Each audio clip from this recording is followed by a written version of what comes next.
Hello, everyone.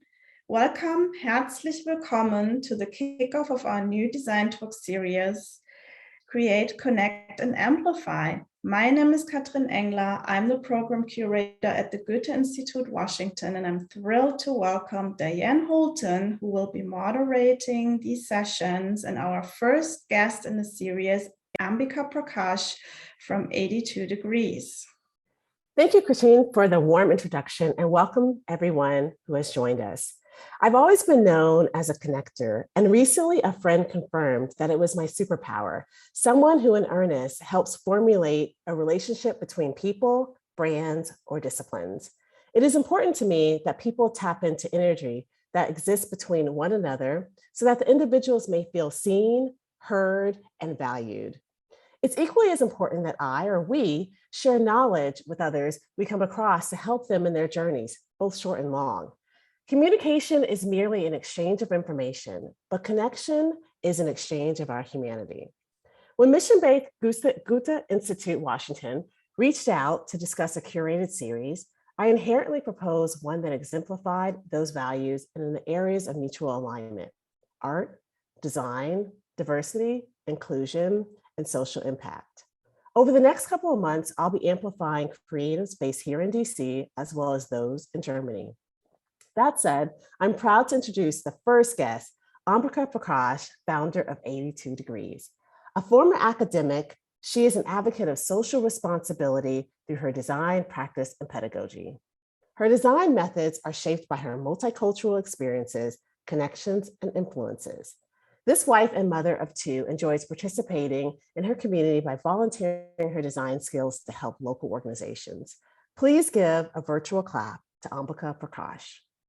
Morning, everyone. Thanks for being here. Thanks, Diane, for that really warm introduction, and also to Goethe-Institut for having me here as a new speaker in this new speaker series. I'm really excited to be with you here today and share my story. So with that, I am going to, all right, can everybody see my screen? All right, seeing a couple nods, great. All right, design and social impact, that's what I do day in and day out. So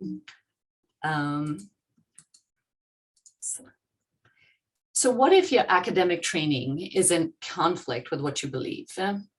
Asking this question marked a pivotal moment when I realized what I'd been training to pursue as my career was in complete dissonance with who I was as a human being and my beliefs. And what if you're growing up in a culture where it's not as easy to pivot?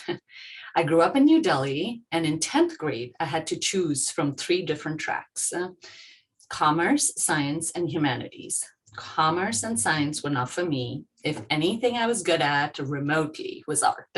So that sealed that deal.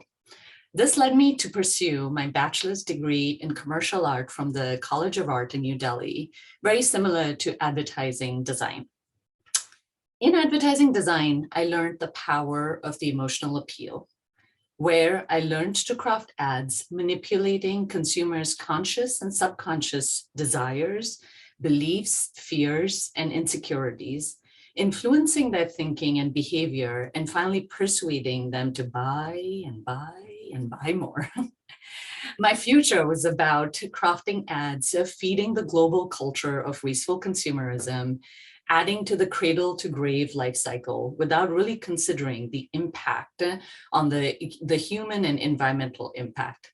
Lovely, right? But what if this career path is in dissonance with who you are or what you believe?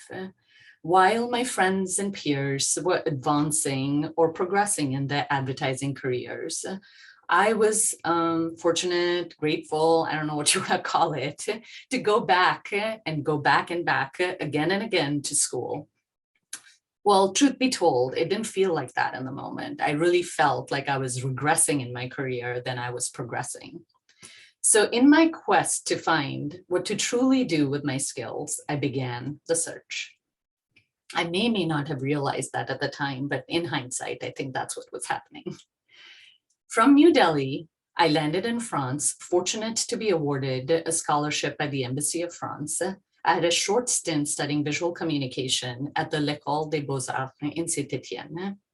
After that, I landed in this country earning a second bachelor's degree in visual communication from the Herron School of Art, and then my master's from Indiana University. When I went back to pursue my second undergraduate degree, I was hypercritical of my advertising training.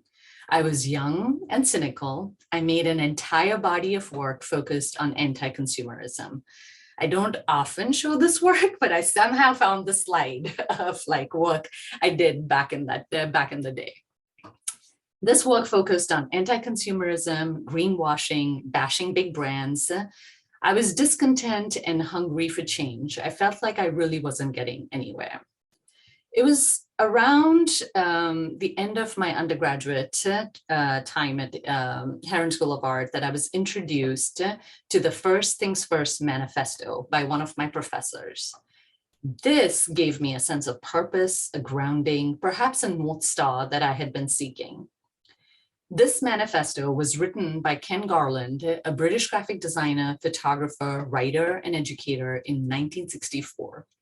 It was written in response to commercial advertising being fast-paced and wasteful, and instead encouraged designers and the design industry to really focus on design for good. That design that focused on education, public service, to do better in our collective society. This was signed by 22 visual communicators that included designers, photographers, and students. A passage from the manifesto reads, "We do not advocate the abolition of high-pressure consumer advertising. This is not feasible, nor do we want to take any fun out of life. But we are proposing a reversal of priorities in favor of the more useful and more lasting forms of communication." After the 1964 version, the manifesto was updated to reflect the needs of the time, and it was called the First Things First Manifesto 2000. It was revised again in 2014, and then most recently in 2020, marking the 50th anniversary of the Earth Day, focusing on the devastating impacts of the climate crisis. The 2020 edition states, "We must direct our skills for the betterment of humanity towards a more ecological civilization." If you'd like to dive deeper, you can visit this website, firstthingsfirst2020.org. It not only has the most updated version of the manifesto, but also links to other versions from the past. While I could talk a lot more about this, I'm going to shift gears here. So this was a pivotal moment, and then I'm going to talk about how this impacted me.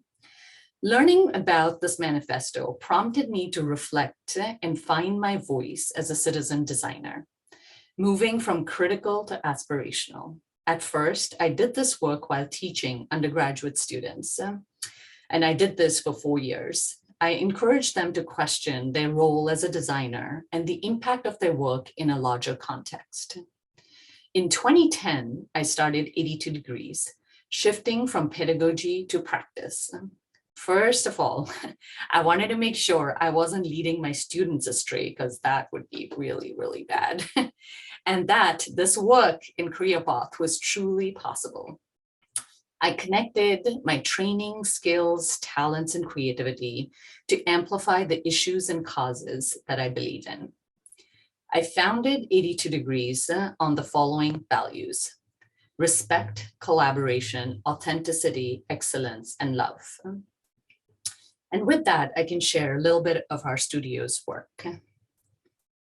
So, what are the odds of a museum opening during a global pandemic? Well, our client Planet Word did just that. For us, it all started with a small resizing book project. And from that first test project to now, we've worked with Planet Word from groundbreaking to grand opening and beyond, because we're still working with them. So recent data shows that approximately 32 million Americans can't read. The museum's purpose is driven by this and the belief that literacy is the cornerstone of our democracy. And Planet Word is the museum where language comes to life. Their mission is to inspire and renew a love of words, language, and reading in people of all ages. They want us to celebrate the power, fun, and beauty of language. It's been very exciting for us to work with this mission-driven museum to further their mission, vision, and values.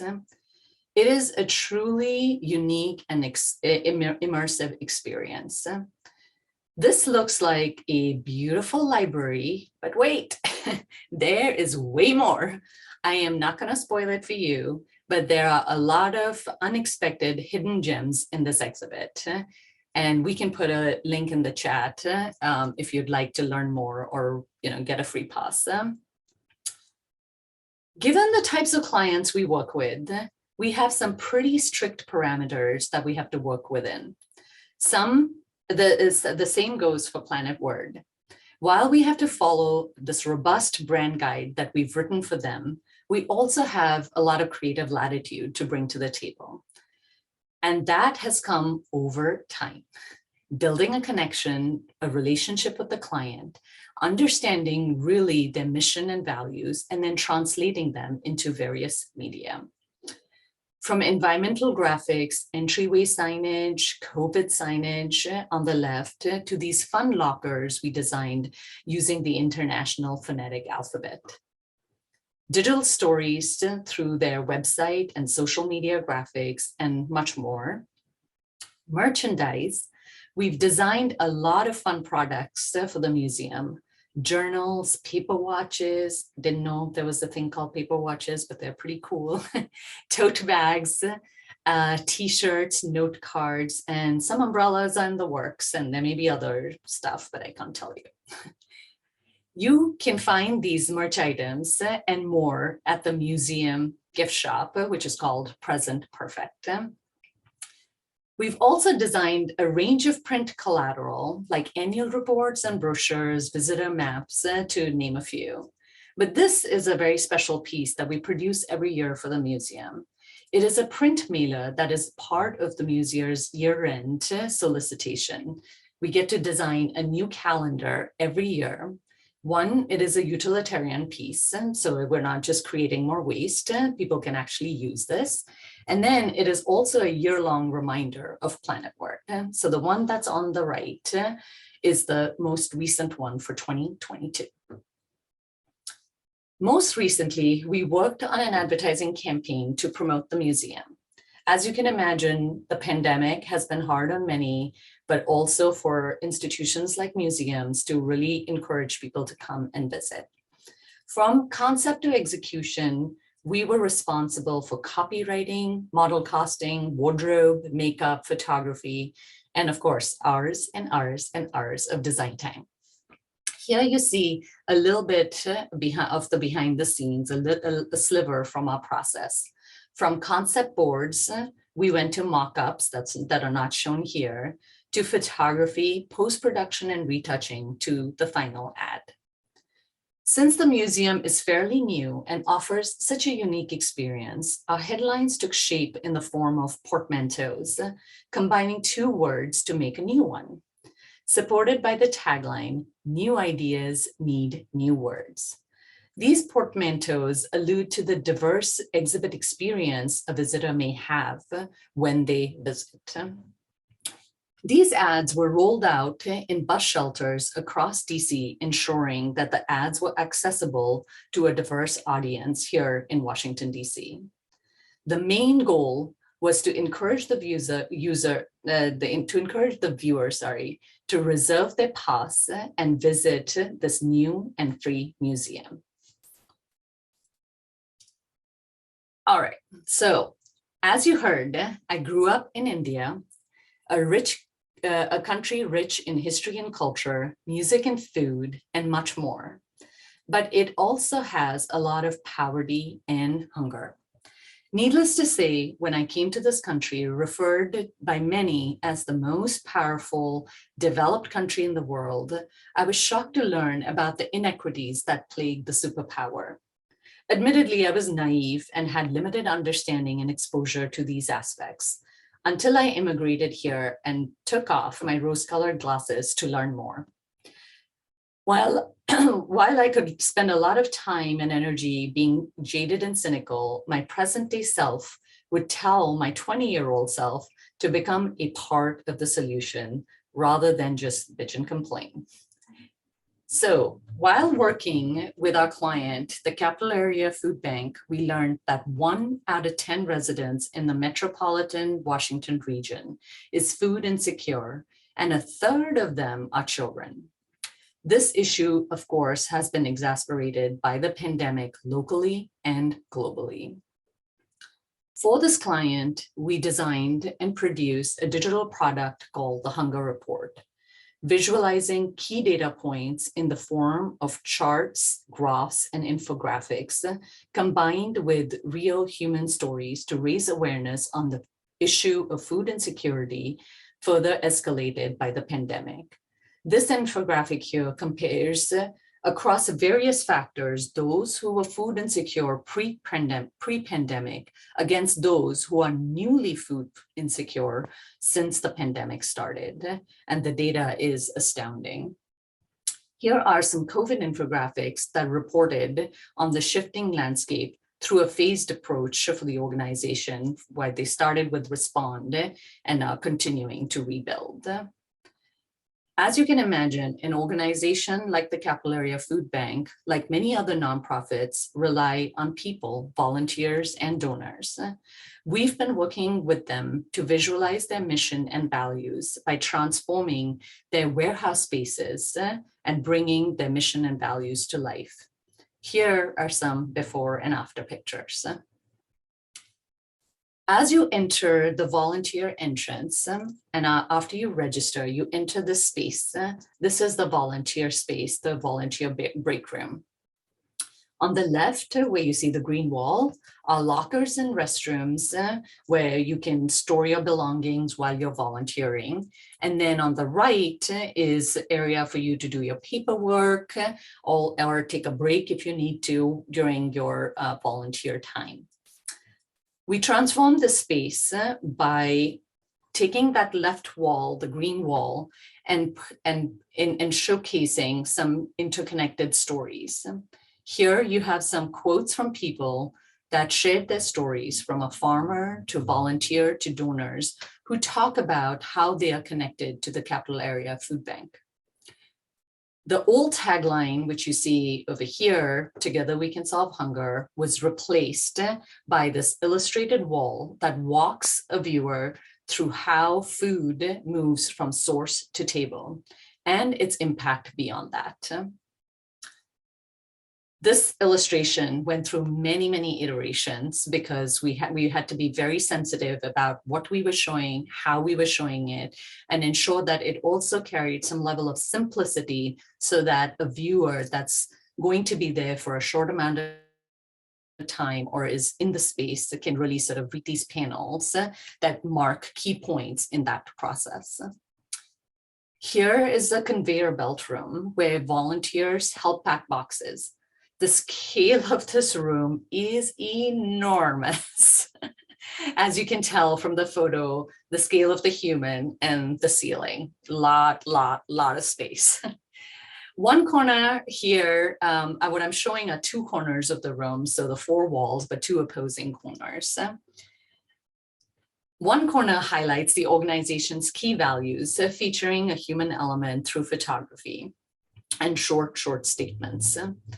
On the opposing corner, you have "Good food today, brighter futures tomorrow," Capital Area Food Bank's new tagline, and in the form of this jumbo illustration that brings the 2 corners and then the whole room to life.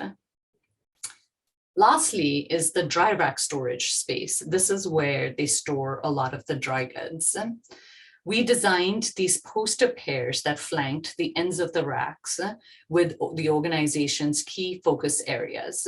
The space in some spaces is pretty dark, but at the same time, these posters bring some color and life into that space.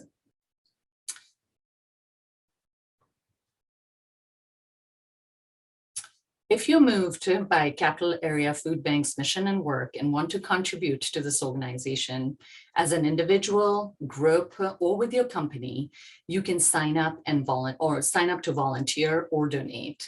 We can put some links in the chat for you. All right. My next project. As a woman of color who is raising 2 biracial kids in this increasingly polarizing country, a country that is going through its own reckoning with its racial past, we have been honored to contribute to a national museum devoted exclusively to the documentation of African American life, history, and culture. We started working with Smithsonian's National Museum of African American History and Culture before they even broke ground on the National Mall. For this grand opening campaign, in collaboration with the museum team working on this campaign, we identified African Americans that have made a significant impact and contribution, but perhaps are not as widely known. We worked with a talented team, including an African American illustrator, to bring this campaign to life. This became an educational campaign, but also one to intrigue and invite people to come to the museum to learn more. This campaign was not only a metro domination, but the ads were placed around DC in bus shelters and buses. And because the campaign was received well, it was also, the duration of the campaign was also extended beyond its initial scope. While we have done a range of projects for the museum, some focused on promoting their programs and internships and such, more in the pre-pandemic world, last year, we designed the look and feel for their Juneteenth celebration, and here's a very quick animation. Most recently, we worked on a challenging project where we had to negotiate 4 brands. Let me say that again, 4 brands in one campaign. The main museum branding, a 5-year campaign called Living History, and then 2 exhibitions. This was slated to be a metro domination campaign where you basically take over all the advertising that's there in the metro station, which was installed at the Lafont Plaza metro station here in DC. But it was also on buses. Here is a messy map. I don't expect anybody to make any sense out of it, but it just shows the mess before it actually comes to life. We used this map to really figure out where the ads were going to go and how we wanted the story to roll out. The concept of this campaign was juxtaposition, where along with the museum team, we together identified key areas to highlight through past and present day photos, art, and artifacts. This long entryway into the metro stations shows some posters. The same creative, in some instances, was formatted for different media. Some large format banners that hung from different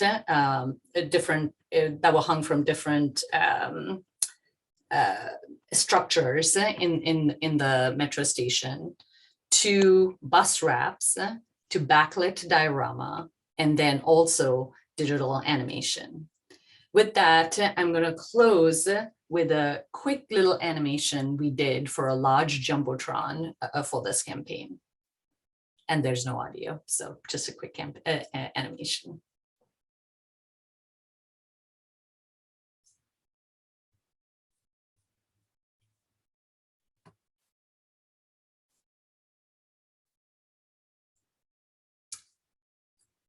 When I was in college in Delhi, a family member encouraged me to get married. I was told that a fine suitor would be found for me, implying that I could finish my education along the way, which to me meant maybe have a career or not, which also meant maybe be independent or not. I had already seen from close quarters some women around me who were not in charge of their life and their choices, and the impact of that on their overall well-being and happiness. These statistics were made more real for me. The increased number of modern contraception users means that millions of unintended pregnancies and unsafe abortions were prevented, and women's lives were saved with a decrease in maternal deaths.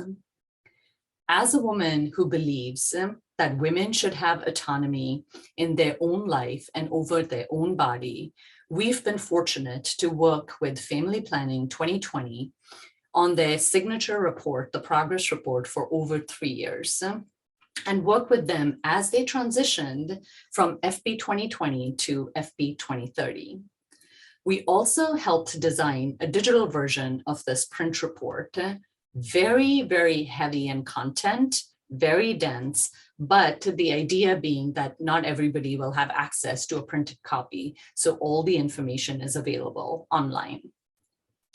These are some infographic inserts that we introduced when we took on this project into the print report.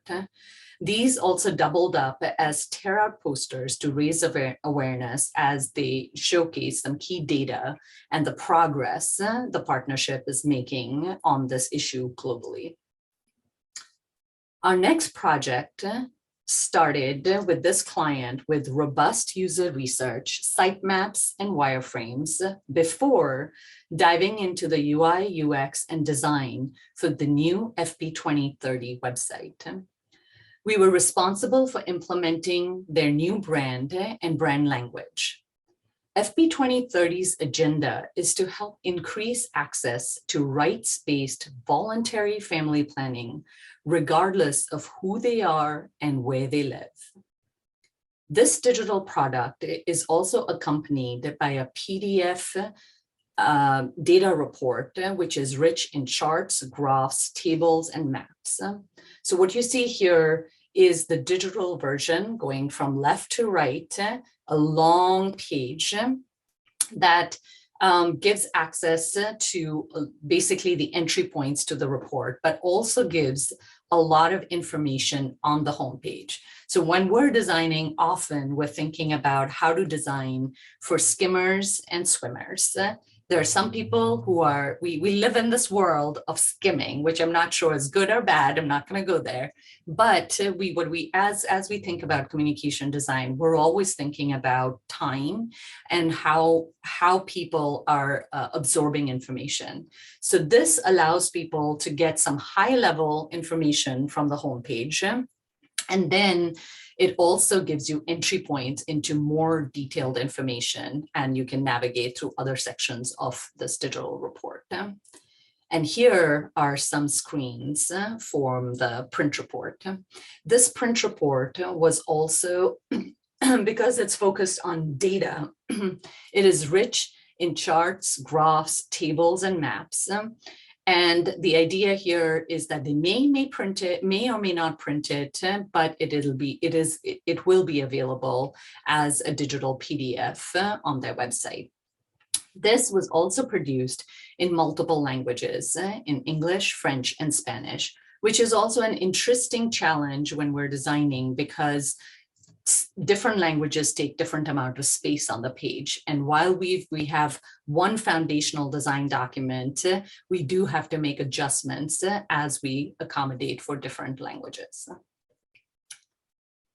So, in conclusion, 12 years later, here I am in front of you, an Indian American immigrant, a woman, a mother, holding the space for people who seek a similar path to do good with their unique talents and skills.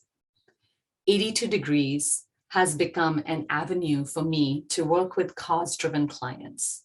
It makes me feel like the work I do matters.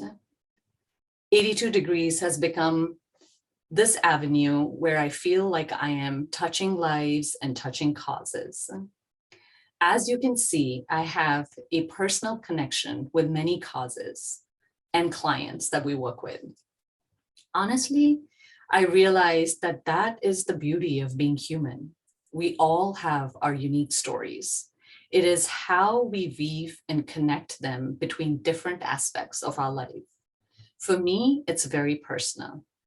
I left everything I'd known behind in my early 20s, my family, my friends, the culture I'd grown up in, to seek a better life, to make my life's purpose worth something.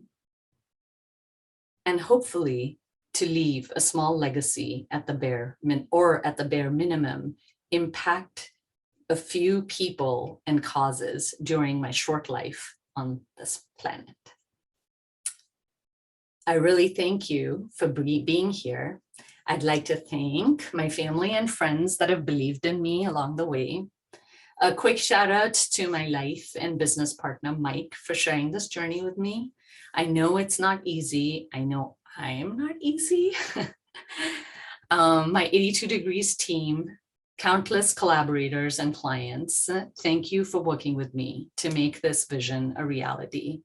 And I look forward to what's to come. So I will, with that, hand it back to you, Diane. Thanks. Well, thank you, Ambika, for sharing your work and sharing your story. It's so important. And if you could see the chat, you would understand that people also agree. And they are thrilled to have been able to hear your voice talk about this important, initiative.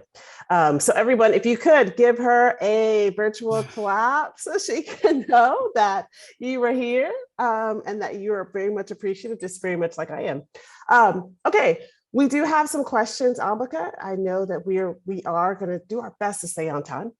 We will wrap this up at 10 o'clock, but there are some questions that have surfaced, both in the chat and then some that I have. So if you're ready, we're going to dive in. Okay, here we go. Yeah. The first question that I want to ask is, what is the type of commitment? What is the time commitment of mission-driven work? Yeah, good question.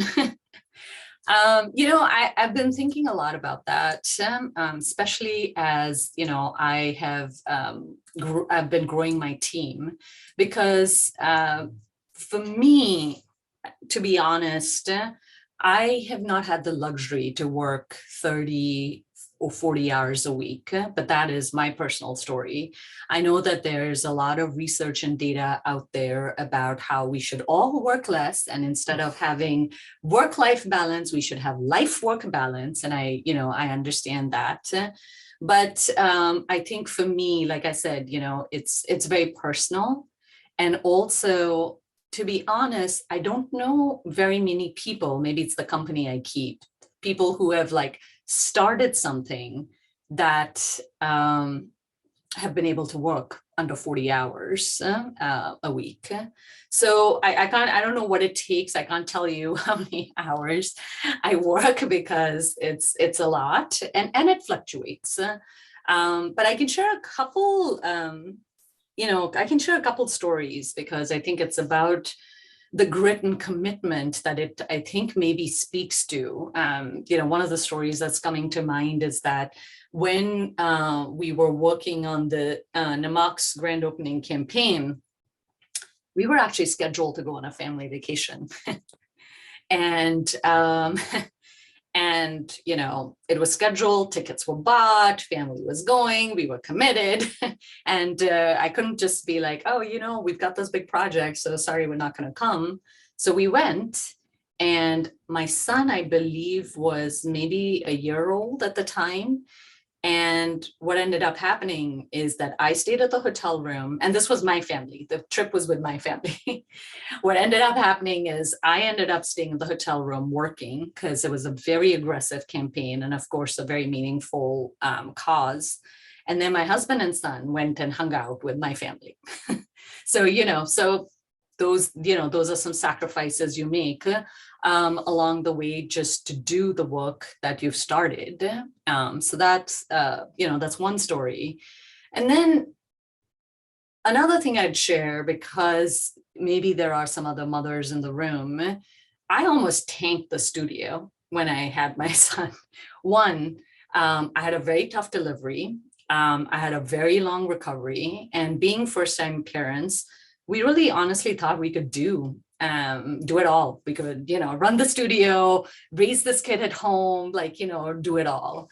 And we, had pretty much after like 3 or 4 months, not very many clients left, and went through most of our savings. And it really took us getting our head out of, to kind of be like, okay, yeah, there is some sleep deprivation that's serious. We have this living being that we've brought into the world that we have to be responsible for. But at the same time, we have to get the studio back on track, or one of us has to go get a job to be able to provide for our growing family. So, those are like a couple stories that come to mind that don't necessarily speak directly to like ours, but maybe speak to what it takes, or what has taken me. This is my personal story. Okay, no, that's good. I think, as you pointed out, for the parents that are in the room, and especially the mothers, it's important for you to hear that. And I appreciate your transparency, because I think sometimes when people see projects and companies such as yours, and you have these amazing clients, as it was noted in chat by someone, people often glamorize it and don't realize what really goes into it: the blood, the sweat, the tears, lots of tears, the stress, and maybe even some therapy sessions. So it's good that it's very nice to hear you be transparent in that way. I'm going to dive into the next question, speaking about work a little bit. How have these jobs, have any of these jobs in these categories attracted new clients with that same or similar cause?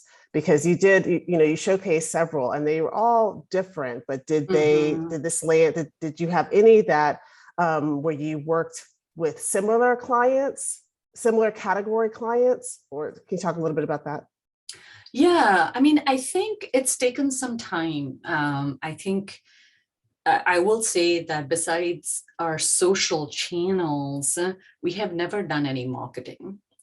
So, in terms of putting ads out or doing, I guess, spec work, which I'm sure designers in the room can, would probably relate to, or hopefully feel affirmed that that is not necessary.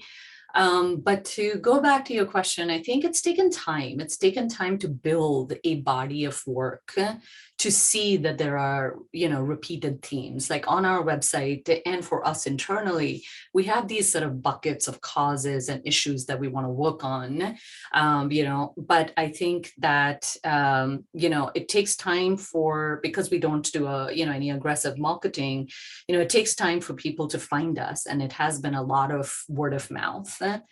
So for example, we work with the Capital Area Food Bank and another similar organization. I don't know if that's how they found us, but they definitely in sort of our initial conversations spoke about how they've seen that work, and were really impressed with that work. And so that's, one of the reasons I think they reached out to us, because they knew that we got the cause. They work in a similar space. They're working to fight inequity in this region, and their focus is really thinking about the whole person care. And so, while their organizations are similar, but they're also different. And so I think when we start digging into certain causes, whether they're local or global, and get an understanding of the cause itself, every organization has their own different approach, and it just helps us understand that better to hopefully serve them better. So. Okay, that's a good question. I mean, good response.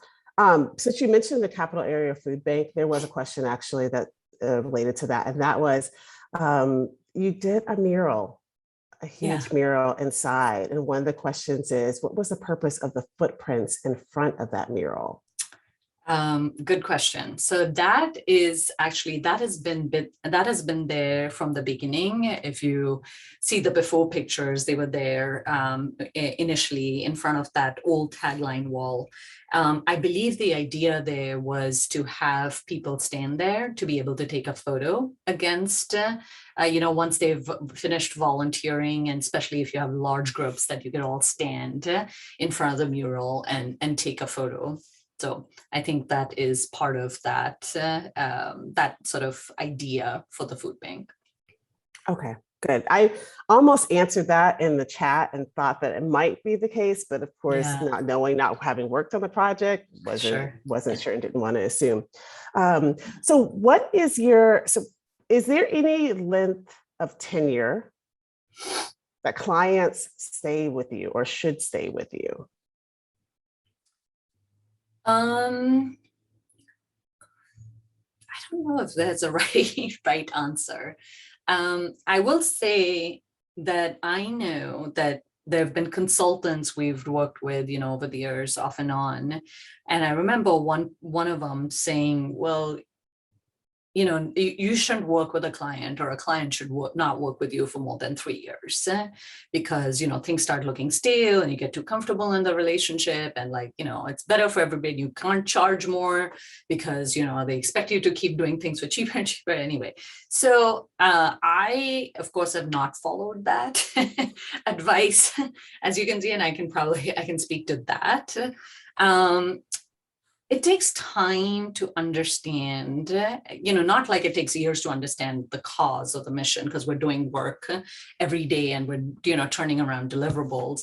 But I do think that there's something to be gained over a certain period of time during the, during the projects that we work with with our clients. It's you try to understand their pain points, try to understand their mission and values, the changing landscape. I mean, look, we're in the pandemic, and everybody's trying to figure out where they are right now. Understands organization's brand promise. So I think it really sort of depends on the relationship and the trust, I think, that is built, that with the understanding that we are here to serve the clients, but at the same time that there's respect and understanding and collaboration, going back to my values, to be able to do this work together, right? So, for example, we have a client, the CLC, Campaign Legal Center, that we've worked with probably probably 5 years or more. We rebranded them, and we developed a brand guide. We did a bunch of reports and materials for them. And over the years, as you can imagine, that's a pretty long time, or 4 or 5 years. And over time, the request was like, oh, we want something similar but different, and we kept doing similar but different, and we kept doing similar but different. And then we got to a point where we were like, how much similar but different can we actually do? Our team was beginning to sort of spin their wheels, like, how do we make something different? Which, I think is a real challenge. And what we ended up doing with them was we reached back out to them and said, hey, what if we don't rebrand, because the branding seems solid, but what if we evolve your brand guide? What if we try a few things and see if we can expand the brand language? And surprisingly, they said yes. And so what we ended up doing is, they had and if you go to our site, you can see some of their work. We did a lot of angles. They're an adamantly bipartisan organization. It's a lot of red and blue. They work in the space of preserving our democracy, gerrymandering, campaign finance and such. So, we don't have a lot of on the ground photos, but we're, trying to be creative. All that to say that they welcomed that sort of breath of fresh air, okay, let's see what we can do. So the main core brand, which obviously for nonprofits and any organization can be an expensive undertaking, instead of doing that, we were mindful and said, okay, let's keep the core of the brand guide the same, but add more to the visual language. And so we're looking forward to working with them to see how we can roll that out this year. Good. Speaking of feedback, a question did come in the design of the warehouse. What was the feedback what was the feedback for the people that work there every day? Really good question. Really, really good question. So when we were working on the project, we wanted to make sure that this space was being transformed not only for people coming from the outside, which is which are the volunteers and donors, but also the staff. And we really leaned on the client to help us understand those who work in the space, those who, man the reception desk at, when you enter the volunteer space, but then also those who are operating the forklifts and moving around. So there were a lot of considerations that we had to keep to make sure that, the design was functional, and that when we were designing, that we were keeping the people that work there, the clients, and the broader audience for the Capital Area Food Bank in mind, and be very sensitive to the kinds of photography, like people that we were showing, and with the idea that you could see yourself being impacted by this work to then have a better life.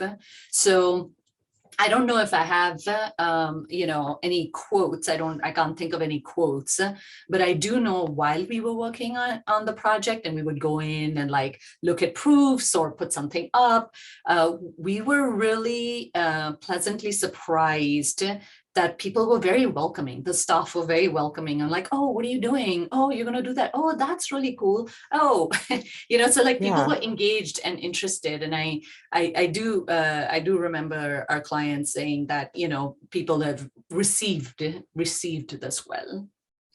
That is good. That is really good to hear. Because I'll also be candid. You don't until and unless you do some research and actually do a survey, you don't have that data. But right. I do hope that we made an impact. I bet you made an impact.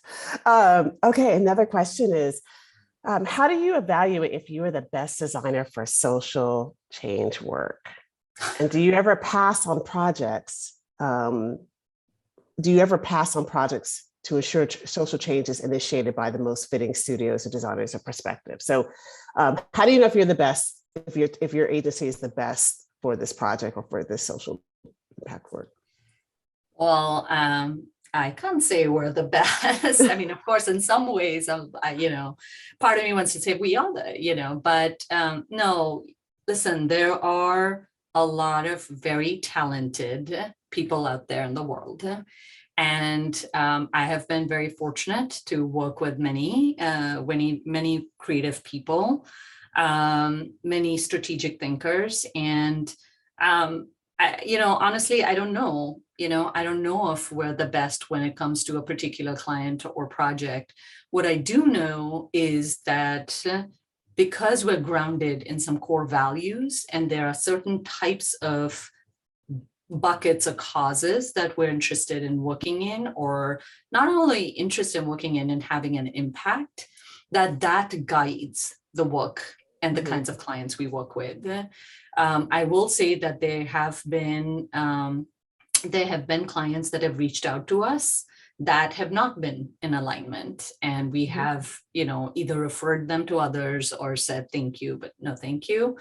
And part of that is being really diligent. My business partner is very diligent about doing the research to make sure that it's not just a Band-Aid CSR mission that the organizations or for-profit clients that we're working with, that they truly are, that the idea of making an impact or being cause driven is integral to the organization and the clients that we work with.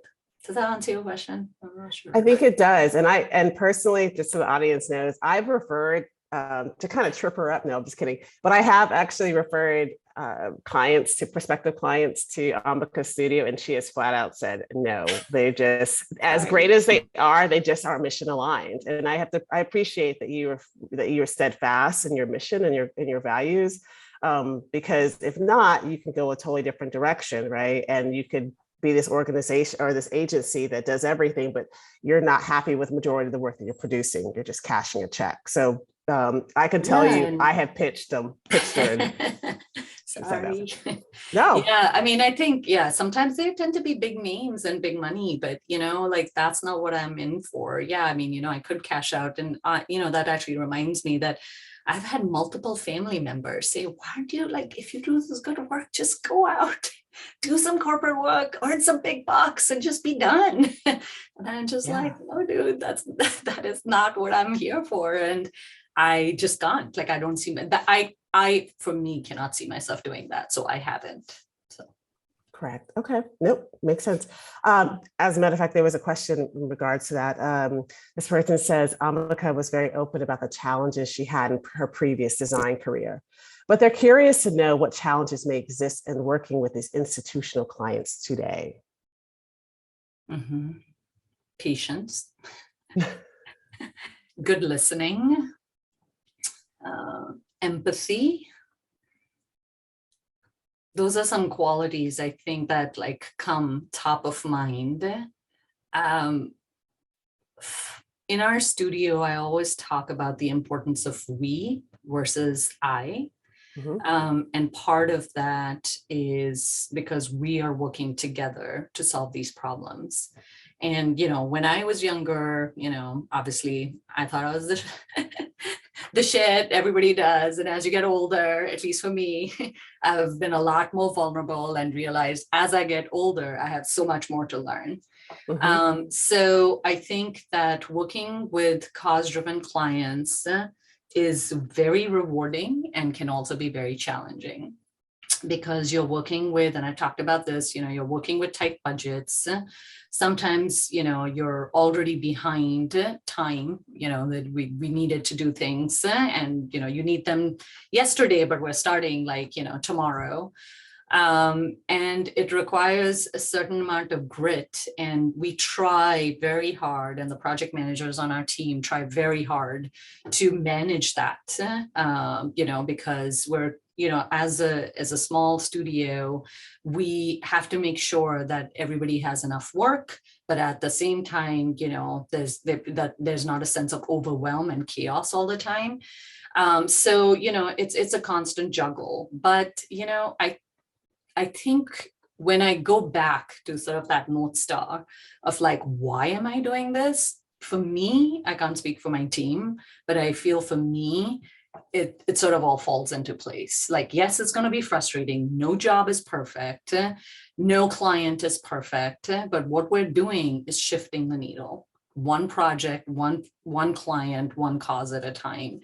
And, you know, that's what we try to do every day. Yes, and you stand by, and that's why you've been able to sustain for 12 years and hopefully more. So along those lines, what is your advice for young designers who would love to work in this space? How do you attract clients that really care about social impact and value your work? So I think it's two questions. I don't know if you want to answer the first one and then do the second one, but the first one is, what is your advice for young designers who would love to work in this field? And I'm actually going to say, I always say when people say young, actually just say just designers in general, because there are a lot of people who are transitioning that are older. So what would you say in regards to that? I say, come on over.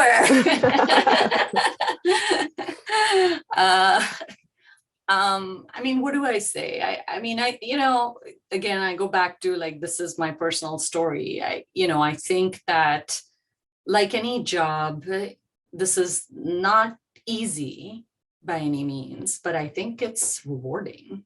And I think with teaching and with, you know, when I give these talks or I speak to classes or universities or, you know, or I, you know, have, you know, speak to our interns, you know, if I can touch, you know, a life and, you know, have somebody just think about what it could be, you know, what they could, then I feel like I'm, you know, my purpose is served. So what do I say to people? I say, try it.